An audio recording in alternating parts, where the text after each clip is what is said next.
बिस्मिल्लाहिर्रहमानिर्रहीम। आज 14 घंटे की हियरिंग के बाद और कल के हियरिंग के बाद 2 दिन के अंदर अंदर एक बेसलेस किस्म का स्कैंडलस केस एहतताम पजीर हुआ। आज जजमेंट रिजर्व हुई जो कल किसी भी वक्त 1 बजे अनाउंस किया जाएगा। आज हमने जो एविडेंस इस्तेमाल करना था गवाहों के क्रॉस एग्जामिनेशन के लिए, उसकी इजाज़त नहीं मिली। हमने जो डॉक्यूमेंट सबमिट करने हैं उसको पेश करने की इजाज़त नहीं मिली। हमने गवाह लाने थे अपने 342 के स्टेटमेंट के मुताबिक, जो गवाह ने कल पेश होना था 9 बजे, उसको इजाज़त नहीं मिली इसकी। और क्लोजिंग आर्गूमेंट्स शॉर्ट पीरियड में कंक्लूड हुए।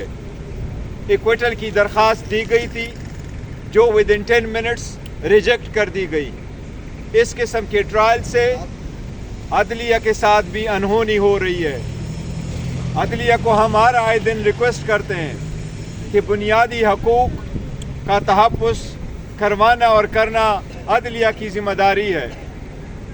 वो सारे हकूक़ हमारे वायलेट होते गए। पहली मर्तबा इस स्पीड के साथ ट्रायल चलाया जा रहा है जिसकी पाकिस्तान की हिस्ट्री में मिसाल नहीं मिलती। पहली मर्तबा ऐसे ट्रायल चले हैं जिसमें हक़ दिफा का राइट नहीं दिया जा रहा, जिसमें क्रॉस एग्जामिनेशन के लिए वीडियो और डॉक्यूमेंट्स और डिजिटल एविडेंस की इजाज़त नहीं दी जा रही है। ये सिर्फ ट्रायल के नाम पे एक ड्यू प्रोसेस के वायलेशन के करते हुए सिर्फ ट्रायल बराए नाम ही है। फैसले लग यूं रहा है जिस तरह फैसले ऑलरेडी लिख के जा चुके हैं। इसलिए लग यूं रहा है कि शायद ये कन्विक्शन की हैट्रिक कल कंप्लीट हो जाएगी। कोशिश फ़कत यूं की जा रही है कि इमरान अहमद ख़ान नियाज़ी साहब अवाम से दूर हो, उसके दिल में ये बात डाली जाए कि अब वो बड़े अरसा के लिए बाहर जा चुके हैं। लेकिन ये लोग बूझ चुके हैं कि खान साहब अवाम के दिलों में, आज भी खान साहब ने मुझे अपने पब्लिक को एक पैगाम देने के लिए कहा है कि अल्लाह पे भरोसा करो। मैं ज़िंदगी भर यही कहता चला आ रहा हूँ, इय्याका नअबुदु व इय्याका नस्तईन। अल्लाह से मदद मांगो और अल्लाह के सिवा हम किसी की इबादत नहीं करते, उसी की इबादत करते हैं। अल्लाह इंशाअल्लाह आपकी मदद करेगा। आप खान साहब ने आज ये पैगाम फिर दिया है कि 8 तारीख के लिए अपनी ज़िम्मेदारी निभाओ। 8 तारीख को आपकी आज़ादी की जंग है। आप अपनी आज़ादी की इस जंग में पार्टिसिपेट करो। वोटर सपोर्टर ज़्यादा तादाद में निकले, अपने वोट का इस्तेमाल करें। पोलिंग एजेंट अपने जब तक फॉर्म 45 न मिले अपने जगहों पे रहे। ये खान साहब की तरफ पैगाम है जो जैसे भी ट्रायल चलाता है। हमें फिर भी अदलिया से ये उम्मीद है, हायर जुडिशरी से, कि इंशाअल्लाह ताला ये बेसलेस केसेस है। वक्त आएगा ये सारे केसेस गलत साबित होंगे और इंशाअल्लाह ताला ये ख़त्म होंगे। Any question? Thank you sir, thank you very much, thank you. अगर खान साहब को इस केस में सजा सुनाई जाती है तो निकाह का स्टेटस क्या होगा, इस पर बता दीजिए।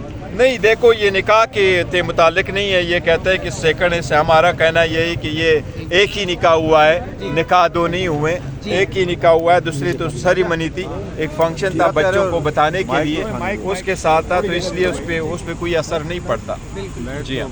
अच्छा, इसके साथ साथ अगर कोई सजा होती है तो जिन्होंने निकाह पढ़ाया मुफ्ती साहब, उनके खिलाफ भी कोई एक्शन? नहीं, ये उससे रिलेटेड नहीं है। निकाह से कोई वो फ़र्क नहीं पड़ता। ये वो कहते हैं कि जो निकाह पहला सेकंड निकाह हुआ है वो वैलिड है, पहला निकाह इनवैलिड था। और हमारा ये कहना है निकाह एक ही हुआ है और इद्दत के पीरियड में नहीं हुआ, इद्दत के पीरियड से बाहर हुआ है। सेकंड एक फंक्शन थी, फोटो सेशन, दुआ और सेरेमनी थी, क्योंकि खान साहब ने लंदन में जो कि उसके बच्चे उनको इत्मीनान में लेने के बाद इनको डिस्क्लोज करना था, तो जिस दिन निकाह हुआ है उस दिन इद्दत का पीरियड ख़त्म हो चुका था। बिल्कुल, और ये मानी हुई बात है, कोई ऐसी चीज़ नहीं है। देखो ये केस तो ऐसा है کہ جو کیس کی بات کر رہے ہوں تو یہ لوگ کہاں سے یہ لے کے آتے ہیں. یہ تو صرف اور صرف اس کو اسکینڈلائز کرنے کے لیے لے کے آتے ہیں. ایک شیم لیس کیس لے کے آئے. اپنے بچوں کی ماں کے خلاف ایک بندہ آ کر کے اپنا الزام لگا رہا ہے جس کے بارے میں وہ سب کچھ ہر جگہ کہہ چکا ہے کہ یہ پاک دامن عورت ہے, اور الحمدللہ وہ ہے بھی پاک دامن عورت.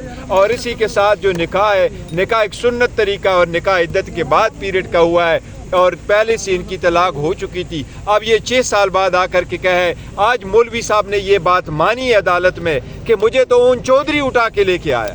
آج مولوی صاحب نے یہ بات مانی ہے کہ مجھے اون چودھری لے کر کے ادھر لے کے آیا ہے, اور تب تک تو کچھ بھی نہیں تھا. اون چودھری اپنے اسکور سیٹل کرنے کے لیے سیاسی یہ سب بیہودہ قسم کا کیس لے کے آیا. مولوی صاحب یہ بھی مان چکا ہے کہ اسلامی اور آئینی اور قانونی طریقے سے اس نے اپنے ویڈیو کو ایڈمٹ کر لیا کہ یہ عورت اگر کہے کہ عدت کی پیریڈ ختم ہو چکی ہے تو وہ بات جو ہے نا وہ فائنل ہے. قانون کے مطابق بھی یہی ہے, ایک ججمنٹ بھی سپریم کورٹ کی بھی یہی ہے. اس لیے ان کے پاس تو کوئی اور چیز ہے نہیں سوائے اس کے اون چودھری کے, اور اون چودھری اس مولوی کو اٹھا کر کے لے کے آیا. اور پھر اس کا حصہ دار کون بن جاتا ہے؟ وہ آدمی جس کو پہلے اٹھایا جاتا ہے وہ ایڈمٹ کرتا ہے, ایک کرمنل کیس میں اٹھایا جاتا ہے, 2 مہینے اس کو جیل میں رکھا جاتا ہے, پھر اس کو باہر لایا جاتا ہے اور اس کو سیدھا اسلام آباد لے کے آیا جاتا ہے, اور ودن اے ویک وہ کیس کر جاتا ہے اس کے خلاف. تو یہ خود شو کرتا ہے پولیٹیکل وکٹمائزیشن. یہ بتا دیجیے کہ آج بھی گرما گرمی ہوئی ہے اور کل بھی ہوئی ہے, کیا وجہ ہے کہ آج دوسرا دن گرما گرمی ہوتی جا رہی ہے؟ دیکھیں وہ لوگوں کی کوشش ہی یہی ہے کہ کوئی ڈرامہ کر دے. تو آج کوئی گرما گرمی نہیں ہوئی تھی, کل تھوڑی بہت ہوئی تھی, لیکن آج کچھ نہیں ہوا تھا. بیرسٹر گوڈ صاحب, بشرا بی بی صاحبہ کو بنی گالا شفٹ کیا گیا ہوا, ان کو سب جیل بنی گالا کو قرار دیا گیا, اس کی کیا وجہ ہو سکتی ہے؟ دیکھو ہم نے کوئی کچھ درخواست نہیں کی ہوئی ہے کہ آپ بی بی کے لیے کوئی وہ کر دیں. ان کو اچھی طرح سے پتہ ہے کیونکہ لوگوں کی بہت زیادہ سوشل میڈیا پہ اور اس پہ بھی اس کی ایک کنڈمنیشن ہو رہی تھی, تو اس سے بچنے کے لیے انہوں نے یہ ایک موو کر لیا. ہماری کوئی ایسی درخواست نہیں. مطالبہ کریں گے کہ ان کو واپس یہاں پر اڈیالہ جیل منتقل کیا جائے؟ یہ میں نہیں کر رہا, لے کے آتے, اس کی مرضی ہے.